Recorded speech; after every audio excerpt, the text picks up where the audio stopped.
Hello everyone. So today we are going to start session 10, prevent accidents and emergencies, which is a very general topic. In the last lecture also we discussed about session 9, that is of maintain workplace safety. So these are very general topic जिसके बारे में ऐसा कुछ पढ़ने में नहीं है, यानी कि सिर्फ समझना है. एक बार read कर लेंगे then also you can answer.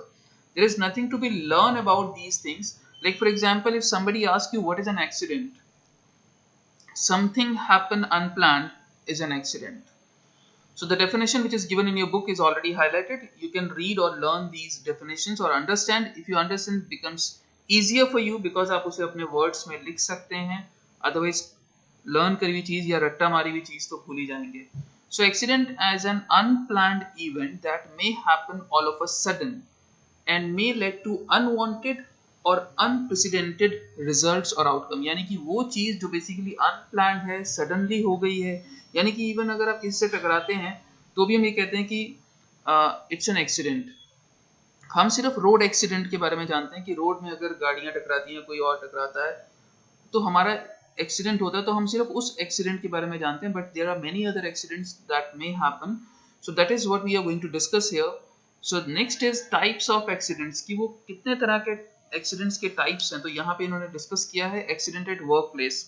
If you remember in the last lecture in the session number 9 which was maintained workplace safety, जहाँ पे हम लोगों ने डिस्कस किया था कि हमने वर्क प्लेस में किस तरह से सेफ्टी मेजर ले सकते हैं और क्या क्या चीजें ध्यान रख सकते हैं.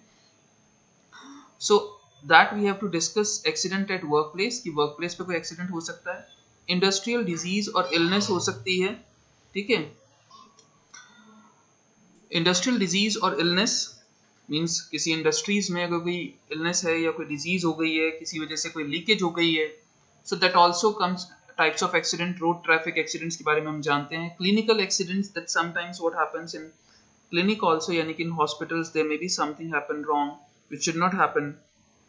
So that is also called the clinical accident. So these are the things that you should remember. You have to just remember the terms, that what are the types of accidents. They may ask you a question like write 2 types of accidents or write 4 types of accidents.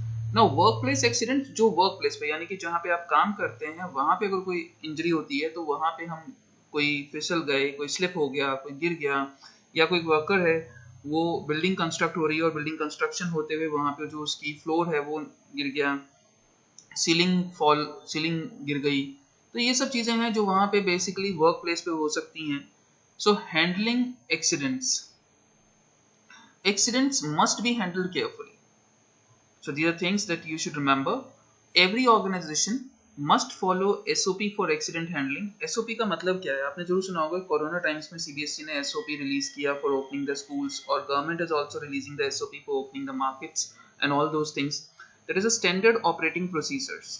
Because अगर हम standard operating procedure यानी कि SOP को follow करेंगे, so definitely हम accidents को बल्कि handle नहीं बल्कि minimize भी कर सकते हैं.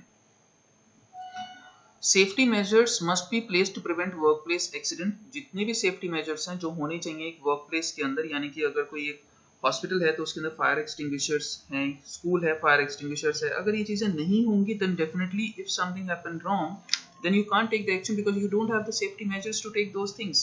सो these are under the SOPs only. ये स्टैंडर्ड ऑपरेटिंग प्रोसीजर के अंदर ही आते हैं कि आपने इन चीजों का ध्यान रखना है.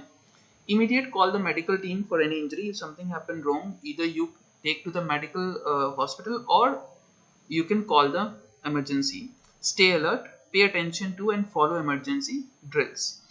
Now emergency is basically a situation. ये एक situation है, any unexpected situation that needs immediate attention and action. For example, in corona times जो lockdown हुआ, that is under the emergency. वो एक emergency थी जिस पे एक्शन लेना बहुत जरूरी था, अदरवाइज वो वायरस स्प्रेड हो सकता था. So that is come under the category of emergency. That is an emergency. An emergency situation might pose a sudden risk to life, property health and needs intervention to prevent deteriorating results or hazards. यानी कि इसे इंटरवेंट करना जरूरी है ताकि नहीं तो जो रिजल्ट है इसके ये नुकसानदायक हो सकते हैं. An emergency situation is one which threatens the employees, customers or public, disrupts or shut down the operations. जैसे कि हमारे देखा कि हमने सारे operations ही बंद हो गए थे, लॉकडाउन हो गया, सब कुछ बंद हो गया. Cause physical or environmental damage. For example किसी कंपनी में, किसी इंडस्ट्री में अगर गैस लीक हो जाती है तो वहाँ पे वो एनवायरमेंटल पूरा डैमेज हो जाएगा, तो वहाँ पे वो इमरजेंसी लेनी पड़ेगी कि लोगों को या तो वहाँ से हटाना पड़ेगा या वहाँ पे उनको कुछ प्रोवाइडेड एक स्पेशल मास्क प्रोवाइड करने पड़ेंगे इमरजेंसी सिचुएशन में, something like that they have to do. So emergency must be handle immediately, because emergency का मतलब ही क्या है कि आप उसको इमीडिएट असिस्ट करते हैं. जैसे कि हॉस्पिटल के अंदर एक इमरजेंसी होती है, एक ओपीडी होती है.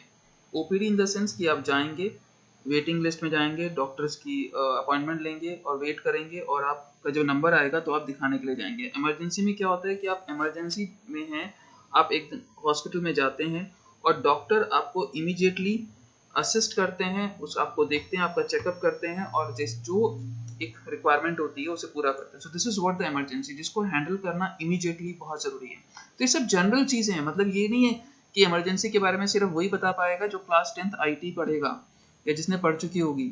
आप किसी भी एक कॉमन मैन से पूछेंगे, घर में ही बात करेंगे, तो इमरजेंसी का मतलब सबको पता है कि इमरजेंसी क्या होती है.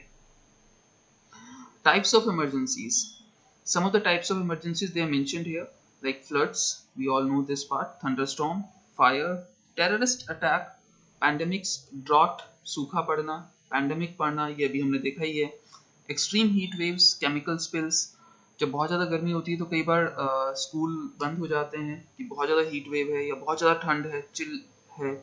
तो इन दोनों केसेस में ये सब इमरजेंसी के टाइप्स हैं बेसिकली. डिजास्टर, और इमरजेंसी किस वजह से, किसी डिजास्टर की वजह से ही आएगी. इमरजेंसी आने का मतलब है कि कोई डिजास्टर है जिसकी वजह से इमरजेंसी, हमने ये सिचुएशन क्रिएट हुई है ड्यू टू सम डिजास्टर. अब वो जो डिजास्टर है दैट मे बी नेचुरल और that may be any human activity. For example if you talk about the terrorist और attack, that is a human creating activity, that is not natural. But अगर कहीं पे fire explode हुआ है, floods, earthquake, hurricane, tornado, कोई material release हो गया toxic, so all these are what, these are the disasters which are caused by natural as well as the human activity. ठीक है, तो यहाँ पे डिजास्टर दो तरह के हैं, या तो वो नेचुरल होंगे या वो ह्यूमन एक्टिविटी के कॉज किए गए होंगे. जैसे कि अर्थक्वेक है, फ्लड है, तो ये सब क्या है, ये बेसिकली हमारे नेचुरल हैं, right. So if we just go with the assessment, explain the term accident and emergency. This already we have marked important content. So you can see that 4 types of accidents. Yes, definitely we have listed on many types of accident over here. 3 situations of emergency that require evacuations. ऐसी कौन सी 3 situations हैं जिसमें आपको evacuation मतलब उस जगह को, उस एरिया को आपको खाली कराना पड़ेगा. टेररिस्ट अटैक में आपको evacuation कराना पड़ेगा. आपको कोई लीकेज है सम हैजार्डस गैस की, आपको उसी टाइम इवैक्यूएशन कराना पड़ेगा. फायर है, आपको इवैक्यूएशन कराना पड़ेगा. बट ये जैसे ड्रॉट है, सूखा पड़ गया, तो वो ऐसा नहीं है कि आपको एकदम से उस एरिया को खाली कराना है.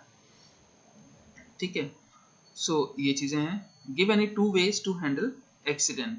ठीक है, सो ये चीजें हम कर सकते हैं इजीली, बिकॉज हम लोग ये समझ चुके हैं कि एक्सीडेंट्स को हैंडल कैसे करना है.